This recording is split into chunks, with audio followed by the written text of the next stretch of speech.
It's wild how the Jedi went from mythical peacekeepers to a bunch of space monks who couldn't sense a Sith Lord parked 10 feet away in a Senate chair. Like, seriously?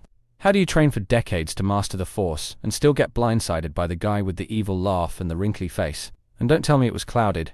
The only thing clouded was their judgment, and maybe Yoda's eyesight. But hey, when your entire council is made up of people who think emotions are optional and common sense is heresy, I guess blind spots are inevitable. I mean, think about it. You've got a galaxy on fire, a war that no one understands, and instead of asking questions, the Jedi Council just doubled down like they were playing sabacc with someone else's credits. They turned into generals overnight, sent kids into battle, and then sat back in their chairs like it was all part of the plan. You'd think maybe one of them would say, hey, maybe the 10-year-old with a laser sword shouldn't be leading troops into combat. But no. Trust the Council, obey the Council, ignore the red flags that are practically screaming in surround sound. And don't even get me started on their attitude toward Anakin. They took a kid who was terrified of losing the only people he ever loved and basically said, hey, cool story, now go bottle up your trauma and never form any attachments again. Real healthy stuff right there. It's like giving someone a puppy and then threatening to exile them if they pet it too hard. And when he started cracking under the pressure, they acted shocked. Like, oh no, how could this possibly have happened? Gee, I don't know. Maybe because you treated him like a liability instead of a person. But here's the kicker. This isn't even about Anakin.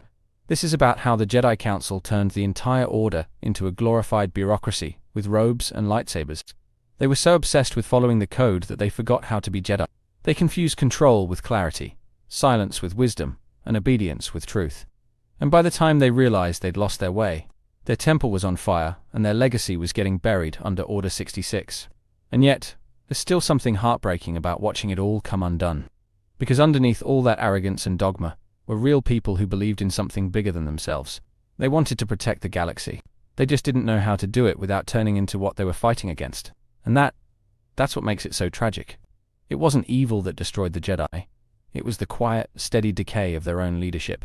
In this video, we're breaking down how the Jedi Council's arrogance, tunnel vision, and refusal to evolve didn't just hurt the Order, they doomed it. We'll unpack the decisions that led to their fall, the characters who saw it coming, and the moments that sealed their fate. Because the Jedi weren't the problem, but their council sure was. When people think about the Jedi, they picture selfless guardians of peace, swinging lightsabers around, like philosophical ninjas. But what if I told you the real issue wasn't the Jedi at all, but the crusty old committee, calling the shots from their fancy high-rise temple suite? I mean, seriously, how did we go from noble warrior monks to glorified lapdogs for space politicians? The Jedi Council was supposed to be the guiding light of the Order, but what they really acted like was an exclusive club, more worried about rules than wisdom. Isn't it weird that an ancient order obsessed with detachment never once detached from the crumbling government they were babysitting? Just take a look at Mace Windu for a second. The guy was a walking contradiction, preaching calm and control, while practically vibrating with suspicion. Anytime someone questioned the status quo, he treated Anakin like a ticking time bomb from day one, which, surprise surprise, became a self-fulfilling prophecy. Why let someone on the council and then not make them a master?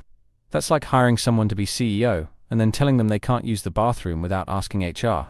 Makes you wonder if the Jedi were set up to fail by their own leadership from the beginning. And let's not forget how Yoda, the galaxy's oldest and allegedly wisest Jedi, failed to see the most obvious red flags right in front of him. Palpatine was throwing Sith energy around like a Sith-themed rave, and the council was too busy debating politics to notice. How do you spend centuries mastering the Force and still not pick up on the guy literally sitting across from you being evil incarnate? The dark side wasn't hiding it, was holding press conferences and making laws. Yet the council stayed silent, stoic, and spectacularly blind. The deeper you dig, the more you realize how many cracks were already there before the Clone Wars even began. Jedi weren't supposed to be generals, yet the council marched them into battle like pawns on a chessboard. They weren't meant to serve governments, yet they pledged themselves to one that was already rotting from the inside. It's like training to be a firefighter and then being told to start the fire because the mayor asked nicely. It's actually infuriating how the Jedi Council managed to mess up something as powerful and promising as the Jedi Order. Like they had the blueprint for galactic peace, and still found a way to run it straight into the side of a Death Star. All they had to do was stay true to their purpose. But no, they had to start micromanaging morality, like the worst middle managers in the galaxy. These were supposed to be wise sages, not space accountants with laser swords. There's something genuinely heartbreaking about watching the Jedi fall from grace. Not in a dramatic explosion or some epic duel, but in this slow, tragic unraveling. These weren't bad people. They were idealists, thinkers, protectors. But they were led by a council that mistook silence for wisdom and rigidity for strength. And by the time they realized it, it was already too late. Think about the younglings, raised in the temple, taught to trust the council without question. They believed they were serving something pure. And then one night, all of that is shattered because their leaders couldn't see the monster they helped create. It wasn't the Force that failed them. It was the council that failed to protect what mattered most. And for what? Loyalty to a corrupt government that saw them as tools, not people. Even Obi-Wan, who did everything by the book, ended up broken and alone.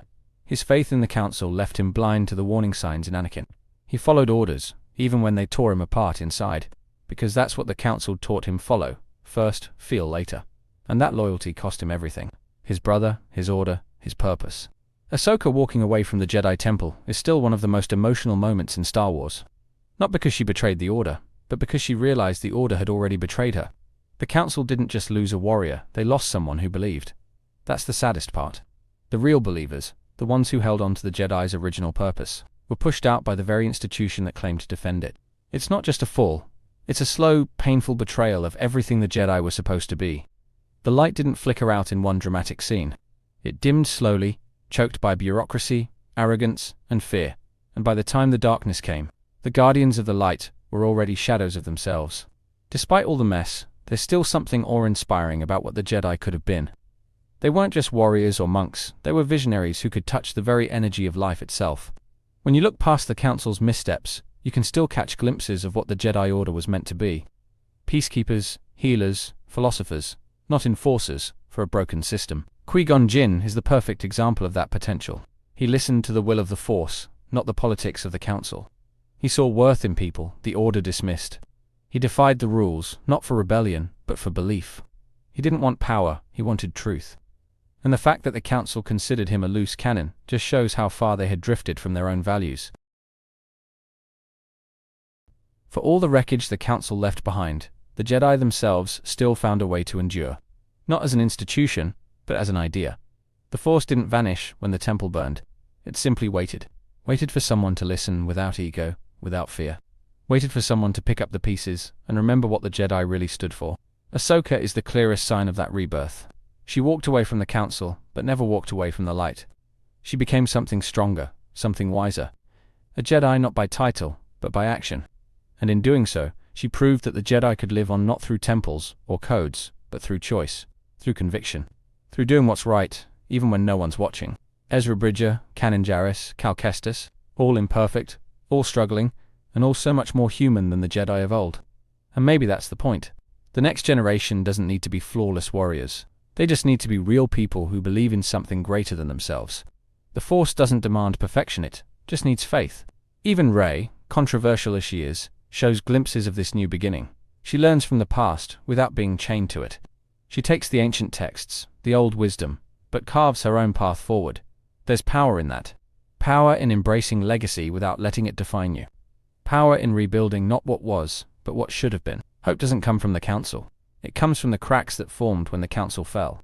Through those cracks, the light can finally break through, and in that light, the Jedi are being reborn. At the end of it all, the fall of the Jedi wasn't some sudden catastrophe, it was a slow-motion collapse that started at the top. The Council, with all its wisdom and status, became the very thing the Jedi were meant to rise above. And by the time anyone noticed, the damage was done. The tragedy isn't just that the Jedi fell, it's that their own leaders helped push them over the edge. They weren't betrayed by outsiders, they were hollowed out from within. Every warning ignored, every instinct denied, every flaw left to fester. They became symbols without substance, leaders without vision. Their failure wasn't just tactical, it was philosophical. They lost the soul of what made the Jedi worth following in the first place. But maybe that's the lesson. Maybe the Force needed the old order to fall so that something better could rise. Not perfect, not pristine, but honest. The Jedi weren't supposed to be flawless. They were supposed to grow, to learn, to evolve. And the Council forgot that. They froze time, and time moved on without them. Thank you for watching the whole video. I make videos because of my love for Star Wars and Marvel. I've been asked countless times how I get my subtitles, and I generate them automatically with a tool I built. That same tool can be used here on my website. It's completely free and doesn't require signing up. My website contains the subtitle generator that is perfect for any video. Blogging post, where you can sign up with your email and receive notifications for when I post, and also my 3 channels. Critical Analysis Hub focuses on Star Wars and Marvel movies. Critical Analysis Hub Plus looks at Star Wars and Marvel shows. And Critical Analysis Hub XP centers on video games, like The Last of Us series, Jedi Survivor, and GTA 5. Thank you for being a fan.